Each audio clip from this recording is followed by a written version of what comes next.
Welcome back to USA News Hub. Here, we bring you the latest updates, highlights, and breaking news from the world of sports.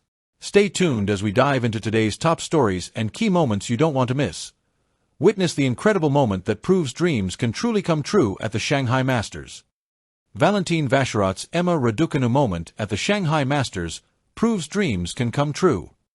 Gigi Salmon on Valentin Vacherot's fairy tale in Shanghai, Novak Djokovic, ATP and WTA finals, court speeds, Jack Draper and Raducanu. Gigi Salmon reflects on Valentin Vacherot's fairy tale success in Shanghai as he defeated his cousin Arthur Rinderknech to win the biggest title of his career.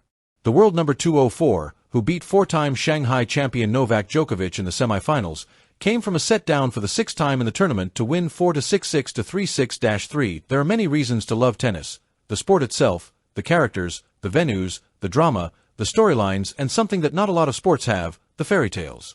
Where were you when? Four words that I have definitely uttered more than once, probably and most notably when Raducanu came through qualifying to win the US Open without dropping a set, back in 2021. The latest improbable storyline to be played out took place in Shanghai at an ATP Masters 1000 event, with a field that included Jannik Sinner, Novak Djokovic, Sasha Zverev, Taylor Fritz and Daniil Medvedev, being watched courtside by legendary former champion Roger Federer. 6 main draw. Rounds later and Sunday's final would be played out between cousins, Arthur Rinderknech of France, the world number 54, and the Monegasque Valentin Vacherot, ranked 204, who, when the original draw was made for the qualifying event, wasn't even in it. He arrived as an alternate hoping a spot would come up. 9 players would go on to withdraw, and 9 matches later, during which he would come from a set down 6 times, beating Djokovic in the semifinals, Vacherot's life has changed forever. He crossed the finish line 6-3 in the third to become the lowest-ranked man in history to win a Masters 1000 title, moving from 204 in the world to number 40 and claiming his first tour title after entering the tournament with just one tour-level win too. His name Vacherot, who admitted afterwards that he was starting to lose faith this year, was 2 points from defeat in the second round of qualifying, but leaves Shanghai having doubled his career prize money with a title and a check £4,824,000.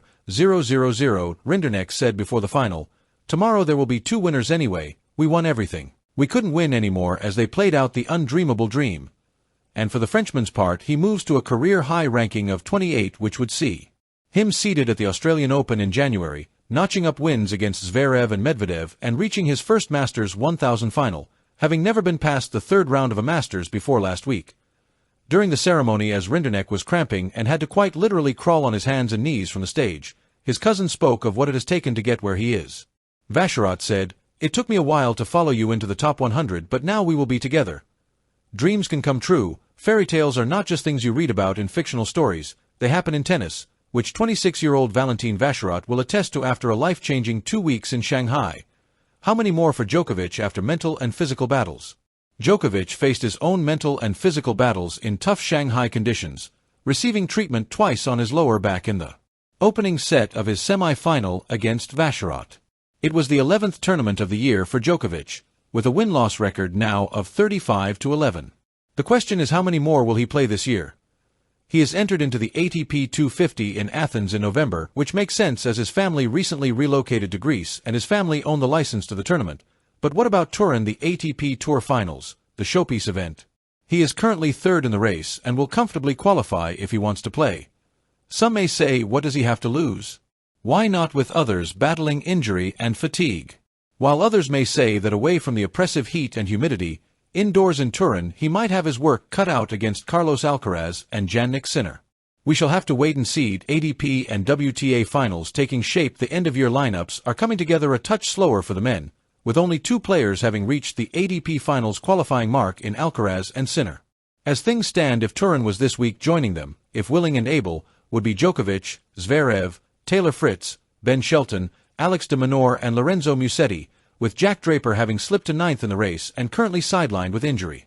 Remembering that we still have the final Masters event to come in Paris together, with a week of 250s followed by a week of 500s in the lead up to events in the French capital, so still a lot to play for.